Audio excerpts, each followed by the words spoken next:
السلام عليكم حبابتي وخياتي. اليوم جبت لكم هذه الجبة خفيفة تاع 12 سنة.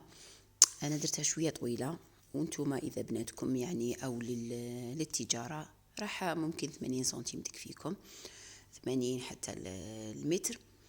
انا شيت اكثر من متر للامانة، متر و10.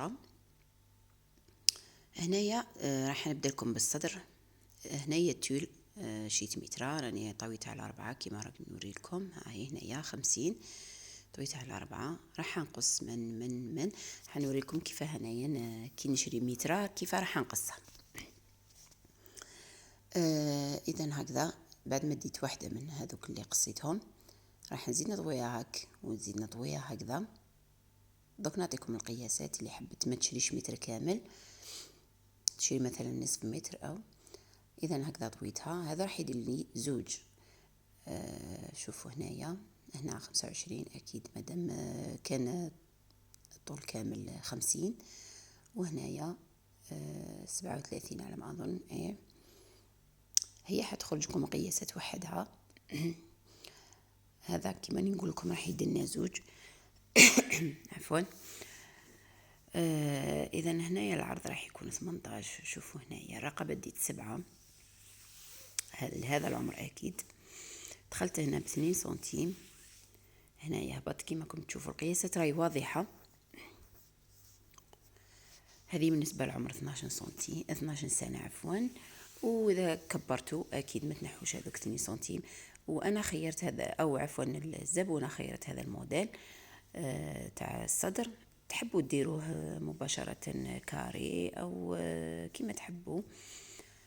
يعني المهم قياسات الرقبه والاكتاف، ومن بعد حاجه واحده اخرى كما تحبوا. هنايا شوفوا هبط قوست شوي، هي ما حبتهاش هكذا، حبتها مقوسه شويه، حبت هذا الموديل. يعني كنت خدمته الفتاة الصغيرة.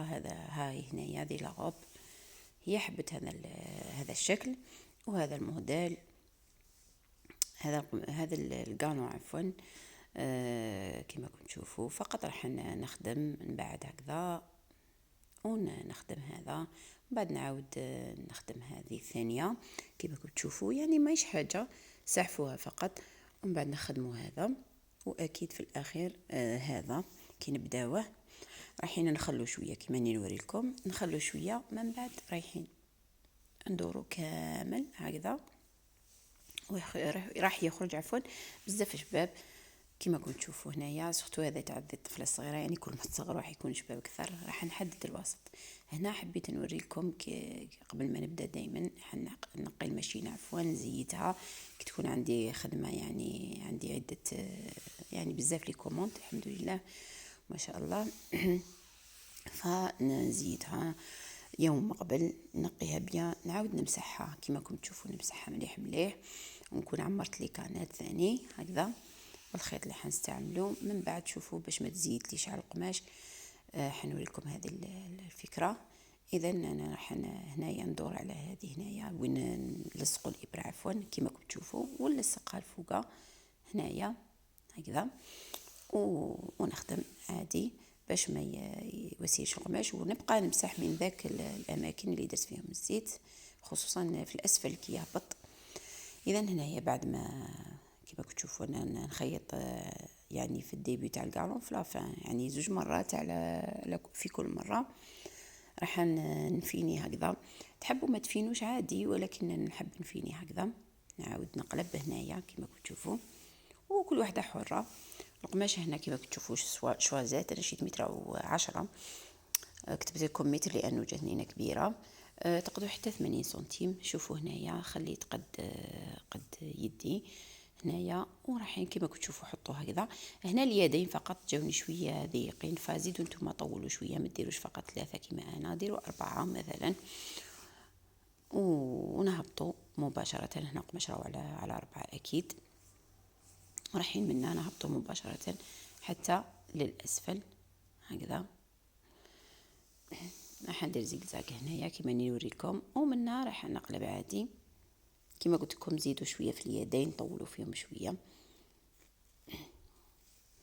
لاني من بعد انا بانوا لي ضيقين، هما عادي ولكن بانوا لي ضيقين، انا زدت عرضتهم شويه. رايحين نديرو كيما تشوفوا هكذا على وجهه، ومن بعد ونديروا الوجه تاع القماش عليه، نحدو كيما نوري لكم المنتصف مع المنتصف، ونديروا الكشكشه كيما راح نوريكم اذا على الجانبين، ونخيطوا في لافامنا وخلاص هكذا نكونوا كملنا. كيما تشوفوا هنايا بعد ما وسيت اليدين عطفتهم كيما تشوفوا جاوني صغار فزيدوا. راح نحدد الوسط كيما مضاري، نجيب الصدر تاعي راهي يعني الفيديو واضح. هكذا راح نجيبو هكذا ونحط هكذا القماش هكذا، وراح نحط الوسط مع الوسط والديبيو مع الديبيو، لافان مع لافان، نحكمو بلي زيبانغل عفوا، ونديرو الكشكشه نفس الشيء من الجانب الاخر كما تشوفوا. انا خيط ونعاود من بعد واحد نصف سنتيمتر او نعاود باه تثبت. وهذه هي النهايه، والسلام عليكم ورحمه الله تعالى وبركاته.